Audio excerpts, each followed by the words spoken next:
My name's Vibha Teli and I'm a Principal Pharmacy Technician for Clinical Trials.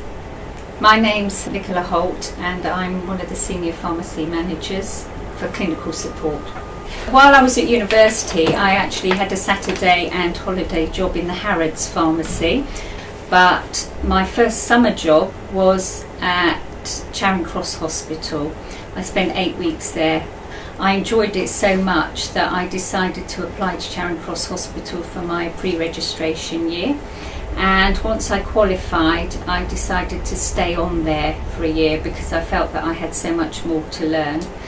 Then I applied for a job at St Mary's Hospital in Paddington and spent 18 months working there on a rotational basis, working in the dispensaries and clinics.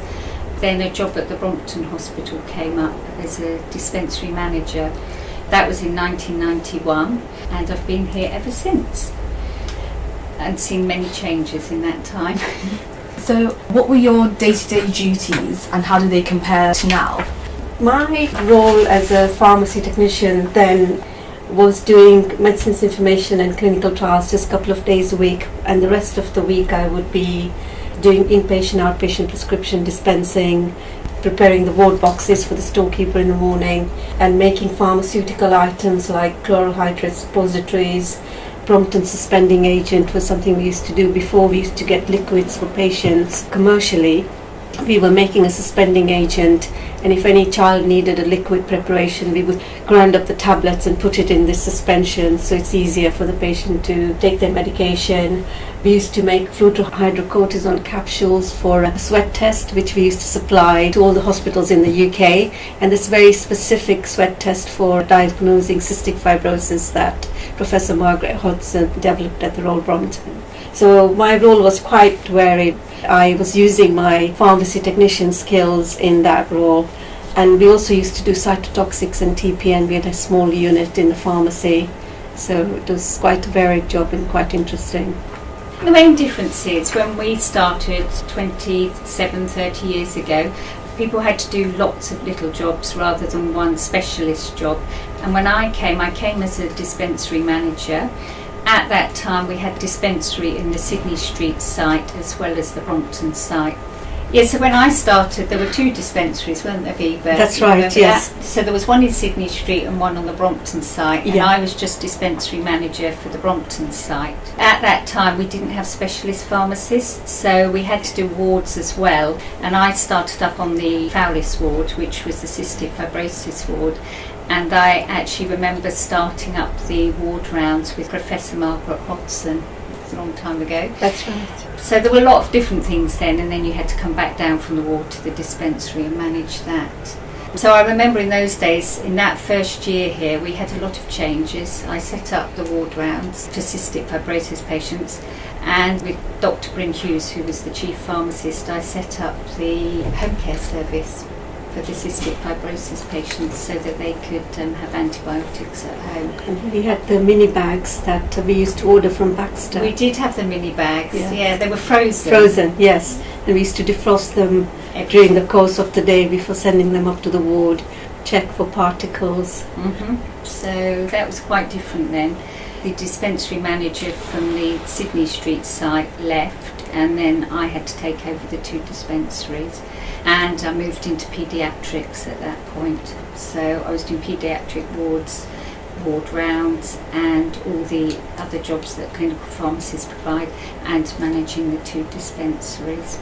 Very different. Yes, these antibiotic mini bags that we used to order were there so the nurses didn't have to prepare the antibiotic for the cystic fibrosis patient. So these bags were already made up, so they could just give it to the patient rather than using nursing time to reconstitute and then giving it to the patient. So that was a very unique Brompton thing, wasn't it? Yes, yeah, it was. We had quite a lot of advances.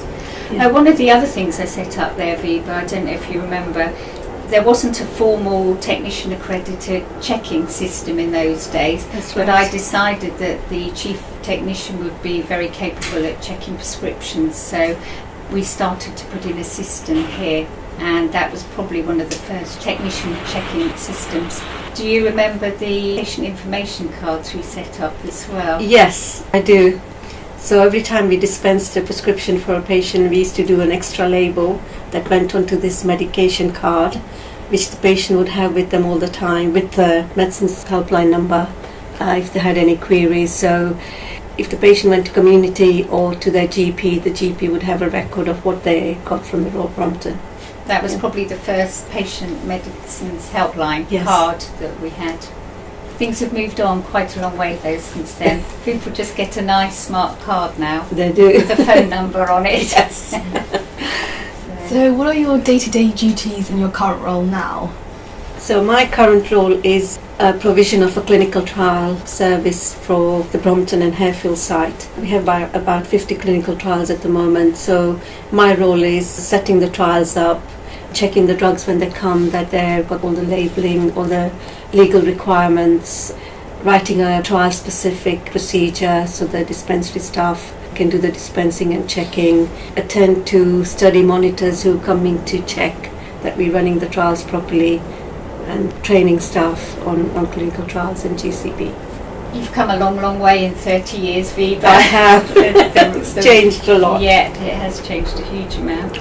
But all interesting, because I always say that today's trial is tomorrow's drug. So whatever we're doing, I think we're contributing to a small part of patients' care for the future. And it's interesting, and no day is the same. You can't plan your day because every day is different. And I like that side of things. And it's true to say that many of the drugs that you did see in trials 20, 25 years ago are now in everyday use. That's Yeah. right. Things have changed. Well, the Pulmozyme. Yeah, especially for example. cystic fibrosis patients.